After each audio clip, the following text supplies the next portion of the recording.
kulankan waa mid sanadla ah oo ay soo qaban qaabisay wasaaradda caafimaadka ee dowlad goboleedka Jubbaland.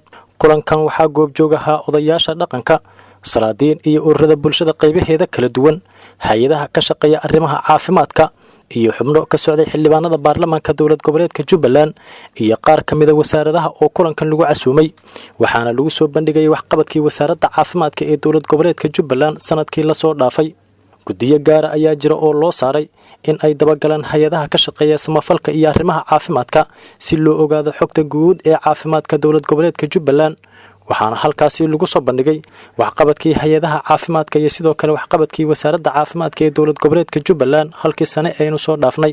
waxaa sidoo kale halkani lagu soo bandhigay qorshaha cusub ee wasaaradda caafimaadka ee dowlad goboleedka Jubbaland ee sanadka 2019 iyo sidii ay u wada shaqayn lahaayeen hay'adaha caafimaadka iyo wasaaradda, ayadoo kulankani lagu casuumay shaqaalaha wasaaradda caafimaadka iyo hay'adaha samafalka caafimaadka ee ka shaqeeya Jubbaland kuwaas oo ka kala imaaday degmooyinka xorta ee Jubbaland.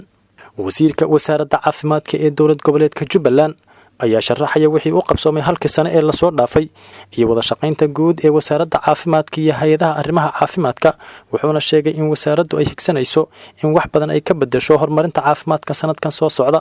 waa runtii dad aad iyo aad ugu diyaarsan in wixii ka soo baxa wada tashigan aan hirgelino oo ilaa wasiirkii ilaa agaasimo waaxeedyadii qorshaha iyagu uu yahay in shaqada wasaaraddu ay qabanayso iyo shaqada hay'adaha annaga nala ah asxaabta ee bahda caafimaadka ka shaqeynaya ay iswaafaqaan.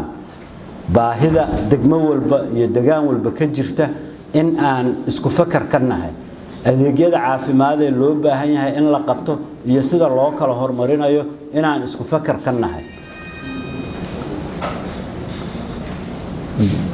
hadafka iyagu waxa uu wada yahay runtii in aan adeeg wanaagsan oo isbedel muuqda ku sameeya caafimaadka bulshada aan u adeegayno aanu wada qabanno.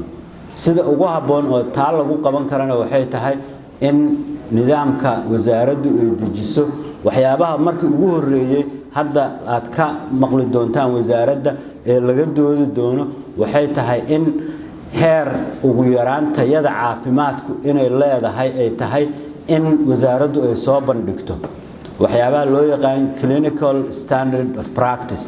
qaar ka mid ah xildhibaanada baarlamaanka dowlad goboleedka Jubbaland oo kulankan ka qayb galay ayaa aad u soo dhaweeyay waxqabadka wasaaradda caafimaadka, waxayna kula dardaarmeen hay'adaha ka howlgala Jubbaland ee arrimaha caafimaadka in xog rasmi ah oo caafimaadka ku saabsan ay soo gudbiyaan inta aysan soo bandhigin waxqabad aysan qabanin. waxaan qabaa wasaaradda caafimaadku barnaamijka ay wado waa barnaamij horumar leh. haddaanu baarlamaan wixii sharciyeed loo keeno inaan u fududeyno ballan baanu kulli ku qaadaya iyo baarlamaankana inta xubnaha joogtay xubnaha naga maqanba. waxaan u baahannahay barnaamijkaasu ummadda wixii loo qaban lahaa in priority koobaad laga dhigo, sidii ummadda wax loogu qaban lahay priority laga dhigo. caafimaadka qofka barta ama caafimaadka ka shaqeeya ma aha inuu xoolo helo. agaasimaha wasaaradda caafimaadka ee dowlad goboleedka Jubbaland ayaa sharaxaya waxqabadkii halkii sane ee la soo dhaafay ee wasaaradda caafimaadka iyo meelaha ay ka fureen xarumo caafimaad, asagoo sheegay in ay jiraan deegaamo aan hore looga furin xarumaha caafimaadka kuwaasoo hadda uu sheegay in cisbitaallo laga furay. xawaal caday iyo horseed oo ku kala yaala magaalada Baardheere gaar ahaan xaafadaha xiriyaha barakacayaasha ballaarin lagu sameeyay adeegyada caafimaadka xarumaha caafimaadka Raas Gambooni iyo Madhawe ee degmada Badhaadhe, xarunta caafimaadka Gurguurta ee loo yaqaan mobile clinic oo laga howlgeliyay Buulguduud, xiriyaha barakacayaasha Kismaayo sida Midnimo xaafadda Midnimo ay degan yihiin dad ka soo laabtay xiriyaha qaxootiga Kenya. مسعود عبد الله آدم TV Universal مقالة Kismaayo.